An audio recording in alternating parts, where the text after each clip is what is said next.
দেখাৰ ডাৰো মাত আৰু তাকাতবাৰ দেখাৰ ডাৰো মাত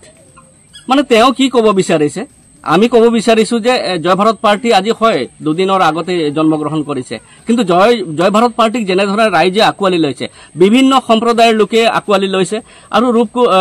ৰূপজ্যোতি কোঁৱৰ কুৰ্মীয়ে কি ক'ব বিচাৰিছে আমি ভাবিব পৰা নাই কাৰণ ইয়াত অলৰেডি যদি ইয়াত ৰেভিনিউ ভিলেজ ফৰেষ্ট লেণ্ডত যদি এইটো পৰিৱৰ্তন কৰিব বিচাৰিছে তেতিয়াহ'লে তেওঁ যিখিনি যুক্তি দাঙি ধৰিছে তেওঁ নিজৰ সমষ্টিটোতে দেখোন মানুহখিনিক তেওঁ বচাব নোৱাৰিলে গতিকে এই বিটিআৰ সমষ্টিত বা বিটিআৰ এলেকাত তেওঁ কি মানে হেৰি দিব বিচাৰিছে যে ৰাইজে তেওঁৰ প্ৰতি বিশ্বাস কৰিব আৰু আশ্বাস ৰাখি তেওঁৰ দলত ওলাই আহিব বা বিজেপি কৰিব সেইটো আমি একো আশা দেখা নাই কেৱল মাত্ৰ তেওঁ বকি কৈছে আৰু কিন্তু ৰাইজে তাৰ প্ৰতি কোনো আকৃষ্ট নহয়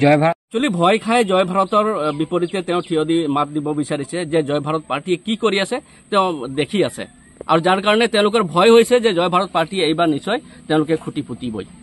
মানে আদিবাসীকে কাৰণ এই মানে আদিবাসী লোকক সহজ সৰল মানুহবিলাকক তেওঁলোকে প্ৰলোভন দি পেলাই বিভ্ৰান্তি কৰাৰ যিটো চেষ্টা চলাইছে তেওঁলোকৰ বিভ্ৰান্তি কৰাৰ এই চেষ্টা এই 2025 বৰ্ষত কিন্তু নচলিব কাৰণ ৰাইজে বুজি পাইছে এতিয়া সেই বানপানীৰ ওপৰত পৰুৱাবিলাকে যেনেকৈ একত্ৰিত হৈ থাকে এতিয়া আদিবাসী ৰাইজ একত্ৰিত হ'ল আৰু মাৰ বান্ধি ওলাই আহিছে তেওঁলোকে ইয়াৰ প্ৰত্যুত্তৰ 2025 বৰ্ষৰ এই পৰিষদীয় নিৰ্বাচনত তেওঁলোকে দেখুৱাব